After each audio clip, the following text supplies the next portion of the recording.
গল্পের শুরুতে আমরা একটি শহর দেখতে পাই যেখানে মানুষ ক্ষুধায় মারা যাচ্ছে এবং সরকার তাদের অন্য কোথাও নিয়ে যেতে চায়, কিন্তু মাত্র কয়েকজন নির্বাচিত মানুষকে। এবং এই কাজটি গত কয়েক মাস ধরে চলছে। সেখানে আমরা একটি মেয়ে মিয়া এবং তার স্বামী নিকোকে দেখতে পাই। নিকো তার স্ত্রীকে নিয়ে অন্য দেশের দ্বীপে যেতে চায়, কারণ কিছুক্ষণ আগে সে তার 2 বছরের মেয়েকে হারিয়েছে, তাও আবার এই দেশের সরকারের কারণে। মিয়া এই মুহূর্তে প্রেগনেন্ট, তার মানে সে একটি সন্তানের জন্ম দিতে চলেছে। সেই কারণে তারা দুজনেই সমুদ্রের পথে একটি কন্টেনারে করে অবৈধভাবে গিয়ে এই দেশ ছেড়ে যেতে চায়। তারা এই ব্যাপারে নিশ্চিত, কারণ এখন তাদের শীঘ্রই একটি কন্টেনার জাহাজে তোলা হবে। এরপরে তাদের কোনো সমস্যা হবে না, কারণ দ্বীপে কোনো তল্লাশি নেই। কিন্তু যখন এই দুজন কন্টেনারের ভেতরে থাকে তখন হঠাৎ করে কন্টেনারের গেট খুলে যায়, আর সেই কন্টেনারে অনেক লোক আসে। তারা সবাই অবৈধভাবে দ্বীপে যেতে চায়। কন্টেনারে অনেক লোক থাকার কারণে কিছু লোককে কন্টেনার থেকে নামিয়ে দেওয়া হয়, যেখানে নিকোকেও নামতে হয়। আর এভাবে তারা দুজন আলাদা হয়ে যায়। মিয়া খুব চিন্তিত, কারণ সে তার গর্ভাবস্থার শেষ পর্যায়ে। এই মুহূর্তে তার স্বামী নিকোর প্রয়োজন। সে নিকোকে ফোন করে। নিকো তাকে আশ্বস্ত করে যে শীঘ্রই আমি একটি অন্য কন্টেনারে বসে দ্বীপে পৌঁছাবো, সেখানে আমরা দুজন আবার দেখা করব। এখন পুলিশ তাদের কন্টেনারটি পরীক্ষা করতে আসে। সবাই তাদের গোপন কক্ষে লুকিয়ে আছে, কিন্তু পুলিশ বলেছে যে যদি তোমরা বেরিয়ে না আসো তাহলে আমি সবাইকে গুলি করে মারব। সবাই তাদের জীবন বাঁচাতে বেরিয়ে আসে। এটা বেআইনি। পুলিশ সবাইকে বের করে আনে এবং তাদের গুলি করে সমুদ্রে ফেলে দেয়। কিন্তু মিয়া বেঁচে যায়, কারণ সে কন্টেনারের ওপরে ছিল। সে তার স্বামীকে একটি বার্তা পাঠায়, কিন্তু নিকোর কাছ থেকে কোনো উত্তর আসে না। এখন তার কন্টেনার জাহাজে বোঝাই করা হয়েছে। মিয়া আবার তার স্বামী নিকোকে ফোন করে। আসলে সে ভয় পায় তারা হয়তো নিকোকেও মেরে ফেলেছে, কারণ সব কন্টেনার চেক করা হয়েছিল। এখন সে দেখতে পায় জিনিসপত্র যেখানে পড়ে আছে সেখানে সে দেখতে পায় ওয়াইন, টিফিন বক্স, ইয়ারবাডস। মিয়া টর্চ জ্বালিয়ে ঘুমানোর চেষ্টা করে। তারপর মাঝরাতে ঘুম ভেঙে যায়। সে কন্টেনারের বাইরে তাকায়। তার জাহাজটি প্রচণ্ড ঝড়ের কবলে পড়ে। তার কন্টেনারটি প্রচণ্ডভাবে কাঁপছে। মিয়া অজ্ঞান হয়ে পড়ে। যখন সে জেগে ওঠে সে দেখে তার কন্টেনার সমুদ্রে ভাসছে। সে তার হাজব্যান্ডকে ফোন করে, কিন্তু তার ফোন লাগে না। তারপর সে কিছু লোকের চিৎকার শুনতে পায়। সে আবার বেরিয়ে আসে। সে তার সামনে একটি কন্টেনার দেখতে পায় যেখানে নিকোকে রাখা হয়েছিল। তার চোখের সামনেই কন্টেনার ডুবে যাচ্ছে।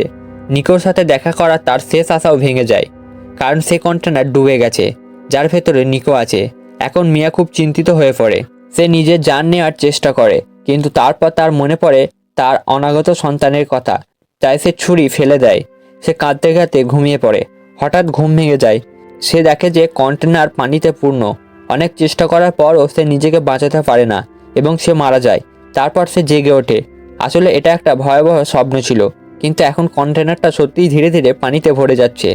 তারপর তার মোবাইলে একটি অজানা নম্বর থেকে একটি কল আসে। সেটা তার স্বামী নিকো। তাকে ড্রাইভার কোথাও নামিয়ে দিয়েছিল। তার কণ্ঠস্বর শুনে মিনা একটু আশ্বস্ত হয়, আর নিকোও তাকে সাহসী হতে বলে। তখনই মিয়ার লিভার পেইন শুরু হয়, আর পাত্রের জলের স্তর ধীরে ধীরে বৃদ্ধি পাচ্ছে। আর এই কঠিন পরিস্থিতিতেও একটি কন্যা সন্তানের জন্ম দেয়, যার নাম সে নোয়া রাখে। এখন সে তার কন্যাকে একটি কাঠের বক্সে রাখে, যাতে সেই জল তাকে বাঁচাতে পারে। তার মনে হয় তার কন্টেনারের উপরে উঠে যাওয়া উচিত, হয়তো সেখানে তার জীবন বাঁচানো যেতে পারে। এই কারণে সে ড্রিল মেশিন দিয়ে কন্টেনারটি ধীরে ধীরে কাটতে শুরু করে। মেয়া খুব ক্লান্ত, সে ক্ষুধার্ত, যার কারণে তাকে নোংরা খাবার খেতে হয়, কারণ তার শক্তির প্রয়োজন। তাকে তার সন্তানকে বাঁচিয়ে রাখতে হবে। এবার সে কন্টেনারের ওপরের অংশ কেটে ওপরে পৌঁছায়। সে দেখতে পায় যে সমুদ্রের মাঝখানে। ঠিক তখনই সেখানে একটি বিমান দেখতে পায়। তাকে থামানোর জন্য সে ইশারা করে। সে এগিয়ে যায়, যার ফলে তার পায়ে গভীর ক্ষত হয়। এখন মিয়াকে তার ক্ষতস্থানে ওয়াইন লাগাতে হয়। তাকে সুতো দিয়ে সেলাই করতে হচ্ছে যাতে রক্ত পড়া বন্ধ হয়। আর এটা করতে করতে মিয়া খুব যন্ত্রণায় ভুগছে, কিন্তু সে আশা হারায় নাই, কারণ যে কোনো মূল্যে সে তার মেয়ে নোহাকে এখান থেকে জীবিত উদ্ধার করতে চায়। কিন্তু এই জায়গায় বেঁচে থাকার জন্য প্রথমত তাকে খাবারের ব্যবস্থা করতেই হবে, না হলে সে ক্ষুধায় মারা যাবে। এই জন্য সে পাত্রে থাকা ইয়ারবাড থেকে জাল তৈরি করে আর মাছ ধরে পেট ভরে। এবার সে নিকোর কাছ থেকে ফোন পায়।